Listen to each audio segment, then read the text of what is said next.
Olá, olá, saudações, seres humanos, tudo bem com vocês? Então, longo tempo, hein? A gente ficou sem ter contato, mas agora, para sua alegria ou não, nós retornamos, ainda que de forma digital, tá? Nós vamos retomar então as nossas aulas e a partir de agora nós vamos falar sobre a relação entre as leis de Newton e o movimento, como de se observar com o Barth. Alguma coisa aí tem a ver com leis de Newton e movimento. E nós vamos ver se até o final desse slide a gente consegue entender um pouco melhor. Ok? Eu sou o professor Alex Silva e você pode ser meu aluno, mas você pode ser aluno do Vitor. Não tem problema. Nós vamos fazer juntos essas videoaulas, juntos, mas separados. Porque eu faço uma, depois ele faz outra, eu faço uma, ele faz outra e nós vamos atender a todos vocês. Tudo bem? Vamos lá. Afinal, nós falamos de inércia há um tempo atrás, há muito tempo atrás. E o que é esse negócio de inércia? Veja, quando a força resultante que age sobre um objeto é nula, o que quer dizer isso? Quer dizer que não tem força? Não é isso não, vocês já sabem, né? Pode ter mais de uma força, mas elas se cancelam. E aí a resultante é nula. Quando isso acontece, pode acontecer em duas situações. Isso pode acontecer quando o objeto está em repouso. Então, se as forças se cancelarem no objeto quando ele está em repouso, ele mantém e permanece em repouso. Mas se as forças cancelarem quando ele está em movimento, ele continua em movimento. Os meus alunos vão lembrar da Sueli, né, que as forças se cancelaram, a força da gravidade e a resistência do ar se cancelaram quando ela estava em movimento e ela continuou caindo em movimento e não aconteceu nada, né? Esse movimento, por falta de força sobrando ou força resultante, esse movimento ele é sempre retilíneo, sempre linha reta, porque para ele fazer uma curva precisaria de uma força, mas como a resultante é diferente de zero, então não vai haver essa força, ele vai continuar em linha reta. E uniforme quer dizer que a velocidade dele é constante, quer dizer que o tanto de distância que ele vai andar em cada segundo é a mesma. Por exemplo, 5 metros em um segundo. E no próximo segundo, 5 metros também. E no próximo, 5 metros também. Então ele é retilíneo uniforme. Temos então o movimento retilíneo uniforme. Bom, ainda falando sobre repouso e movimento, essa figura, esse ciclista, você acha que ele está em repouso ou movimento? Para a gente entender melhor o que é repouso e movimento, né? Pensa aí, melhor, fala em voz alta. O pessoal de sua casa precisa te ouvir falar, saber que você está estudando. É assim que funciona. Repouso ou movimento, o ciclista? Tá. E o Garfield, repouso ou movimento? Falou aí, né? Eu sei que quem não falou, pensou. Bem, então agora vamos mudar a perspectiva. De novo, olha aquelas pessoas que estão ao fundo do ciclista. Agora pensa que aquelas pessoas estão passando para trás do ciclista. Elas estão passando muito rápido. Elas estão em movimento. E o ciclista, nesse caso, estaria em repouso. Não parece? O ciclista parece que não tem efeito nenhum de movimento. Ele está parado. Agora olha as pessoas. Elas têm um efeito de movimento para trás. Então dá para a gente pensar agora que o ciclista está em repouso e as pessoas estão em movimento. Porque eu sei que você respondeu na primeira que o ciclista está em movimento. E o Garfield, que provavelmente se respondeu que estava em repouso, se nós considerarmos o Sol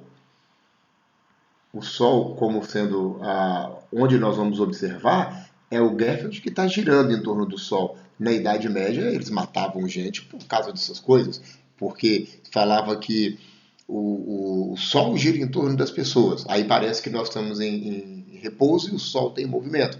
Aí depois descobriu que a Terra é que gira em torno do Sol. Então o Sol está em repouso e nós é que estamos em movimento. Afinal, quem está em repouso e quem está em movimento? Calma, vamos definir o que é repouso e o que é movimento. Para isso, nós vamos precisar de um referencial. O que é referencial? É como se fosse um padrão para eu comparar. Por exemplo, você está assistindo um jogo de vôlei e, de repente, o levantador ele não é tão alto quanto os outros. Aí você olha e fala, nó, aquele levantador é baixinho, você sente até uma esperança que dá para você jogar vôlei profissionalmente, porque o levantador é baixinho, você também é baixinho, você fala, eu vou jogar vôlei. Só que quando termina o jogo e o levantador sai da quadra e passa, por exemplo, perto do técnico ou perto da torcida, você percebe que ele é mais alto do que o técnico, mais alto do que as pessoas, a média das pessoas que estão assistindo o jogo. Então o levantador agora, perto dos torcedores, ele já não é mais baixinho, ele é alto. O que aconteceu de diferente? Nós mudamos o nosso referencial. Dentro da quadra, como tinha mais pessoas altas, o referencial era os outros jogadores. E aí parece que o levantador é baixinho. Agora, quando sai da quadra, o referencial passa a ser os torcedores, porque tem mais torcedores. E aí o levantador parece ser alto. Então, o referencial é um padrão para nós compararmos. E o nosso referencial vai ser o Perry. O Perry, quando era filhotinho, olha que gracinha, Perry! O Perry era muito bonitinho, olha só. Ele é o nosso referencial. E nós temos duas bolinhas, uma amarela e uma azul. E agora vamos ver se a gente consegue entender quem se move e quem fica em repouso. Vamos ver? Ah! Agora, provavelmente você falou que a azul estava em movimento. E se a azul estava em movimento, a amarela estava em repouso. E muito bem, a azul em movimento. O que definiu o movimento dela então? É o seguinte, gente. O nosso referencial era o Perry. Na medida que o tempo foi passando, a distância da bolinha azul e o Perry, ela não mudou. Não mudou. Na medida que o tempo foi passando, a distância entre a bolinha amarela e o Perry, a distância entre ela não mudou. Mas na bolinha azul, a distância entre ela e o Perry mudou na medida que o tempo passou, e isso define movimento e repouso. Repouso é na medida que o tempo passa, a sua distância até o seu referencial, ele não muda, então você está em repouso. Movimento, na medida que o tempo passa, a sua distância até o referencial ela vai mudando. Observa, é a sua distância até o referencial. Não importa se você andou ou se seu referencial andou. Sabe por quê? Porque o movimento é em relação ao referencial. Você pode estar em repouso em relação a um referencial e movimento em relação ao outro. Por exemplo, estou sentado aqui na cadeira e o computador está na minha frente. E o tempo vai passando e a distância entre eu e o computador não muda. Então eu estou em repouso em relação ao computador. Mas eu estou girando em torno do Sol junto com a Terra. Então, na medida que o tempo passa, a minha distância até o Sol muda. Então eu estou em movimento em relação ao Sol. Ao mesmo tempo que estou em repouso em relação ao computador, estou em movimento em relação ao Sol. Tudo bem? Agora vamos fazer o seguinte. Nós já sabemos o que é esse negócio de movimento. Na medida que o tempo passa, a distância entre uma coisa e o seu referencial muda. Então ele está em movimento em relação a esse referencial. Agora nós vamos ver como muda. Vamos caracterizar esse movimento e falar de número. Fulano está se movendo com tanto e o fulano com outro tanto. 50, o outro 60, um 10, um 40. Mas o quê? Vamos lá. E quem vai nos ajudar agora é o Mario, o irmão do Luigi, Mario Bros. O Mario Bros, ele vai... Olha só o que vai acontecer com ele. Nós vamos marcar o tempo e dizer, corre, Mario! Garoto, ele deu uma travadinha no final, mas ele chegou. O Mario, eu fotografei ele no início e no final. E marquei o tempo dele, mas ele não para, ele continua correndo. A vida dele é correr, ele vai ter que salvar a princesa, ou seja, ele nunca vai parar, até hoje ele não parou. Né? O que nós sabemos? Que tem uma reta indicando a distância, a posição. O Mario estava na posição 10 metros, olha o vermelhinho da reta, 10 metros, e eu disparei o cronômetro sendo 0 segundos. E o Mario chegou na posição 50 metros, quando o cronômetro marcava 5 segundos. Olha o que nós temos aqui. A posição inicial, que é onde o Mario começou o movimento, 10 metros. A posição final, que é onde nós paramos a contagem do movimento dele, 50 metros. Com isso, nós definimos o intervalo que ele percorreu, a distância percorrida, o ΔS, o deslocamento. Esse delta, essa coisa que tem antes do S aí, é uma letra grega chamada delta. Vocês já usam ela em matemática para fazer equação de segundo grau, no Bhaskara, né? E agora vamos usar aqui que é delta, que quer dizer espaço final menos inicial. Delta é variação, intervalo. Delta S é a distância do 10 até o 50, que é o 40. Mas como é que a gente acha isso matematicamente? A distância final menos inicial. Então, olha só, ΔS é igual a 50 metros é a distância, a posição final, e 10 metros a posição inicial. 50 menos 10, 40 metros. O que significa isso? Que o Mário correu 40 metros. O delta funciona também para o tempo, funciona para qualquer coisa, né? Olha, o tempo inicial é onde começou a marcar disparar o cronômetro, 0. O tempo final é onde travou o cronômetro, 5 segundos. E o ΔT é o tanto que percorreu do começo até o fim, só que agora no tempo, né? Que é 5 segundos. Então, delta é final menos inicial. ΔT, 5 menos 0, 5 segundos. Isso quer dizer que ele percorreu 40 metros em 5 segundos. E nós podemos utilizar essas informações para encontrar a chamada velocidade média. Quer dizer, quão rápido que ele está andando. Ó, velocidade média é justamente o ΔS pelo ΔT, dividido pelo ΔT. Quantos metros em quantos segundos. Lembra dos dados dele? Ele percorreu 40 metros em 5 segundos. Ou seja, a velocidade média dele, ou a rapidez média com que ele está correndo aí, vai ser 40 dividido por 5, 8. Continua metro em cima, segundo embaixo. 8 metros por segundo. Isso quer dizer que a cada segundo que passa, o Mário percorre 8 metros. Tá? Cada segundo que passa, ele percorre 8 metros. Em um segundo, 8 metros. Mais um segundo, 8 metros. Mais um segundo, 8 metros. Isso é um movimento uniforme. Velocidade constante. Tudo bem? Vamos a um exemplo? Olha bem, um automóvel viaja por uma pista plana e reta, aqui é cheio delas, né? Aquelas pistas planas e tal, bonitinha. Deus está vendo. Ele passa por uma placa onde estava escrito quilômetro 40 e olha no relógio que marcava exatamente 14 horas. Quando mais tarde observou passando por uma outra placa na qual estava escrito quilômetro 60, voltou os olhos para o relógio que marcava 16 horas. Qual foi a velocidade média desse carro nesse trecho da estrada? Vamos aos dados. O que o problema nos fornece? A posição inicial, que foi a primeira posição que ele olhou na placa, estava escrito quilômetro 40. Então ele estava a 40 quilômetros. 40 quilômetros de quê? Da placa que estava escrito 0, do marco 0. Tinha lá o marco 0 em algum lugar da estrada, foi passando de quilômetro 1, quilômetro 2, quilômetro 3, quando ele olhou estava no quilômetro 40. Então a posição inicial dele era 40 quilômetros ao longo dessa estrada e a posição final 160 quilômetros. O tempo inicial, que foi quando ele olhou a posição inicial, 14 horas. E o tempo final, 16 horas. O que ele está pedindo? A velocidade média. Quem é a velocidade média? ΔS sobre ΔT. Vamos procurar quem são esses meninos aqui. ΔS é final menos inicial. Então, posição final menos posição inicial. A posição final é 160 e a inicial é 40. Então, de 40 até 160, ele andou 120. Então, 120 km é o ΔS. E o ΔT? Tempo final menos tempo inicial. Ou de 14 até 16. Isso vai dar 2 horas. Gente, ficou fácil, né? Ele andou 120 km em 2 horas. Então, ele está andando quantos quilômetros para cada hora? Vamos para a velocidade. 120 km em 2 horas. 120 dividido por 2, 60. 60 km por hora. Moleza, né? Tranquilo? Segue o baile, então.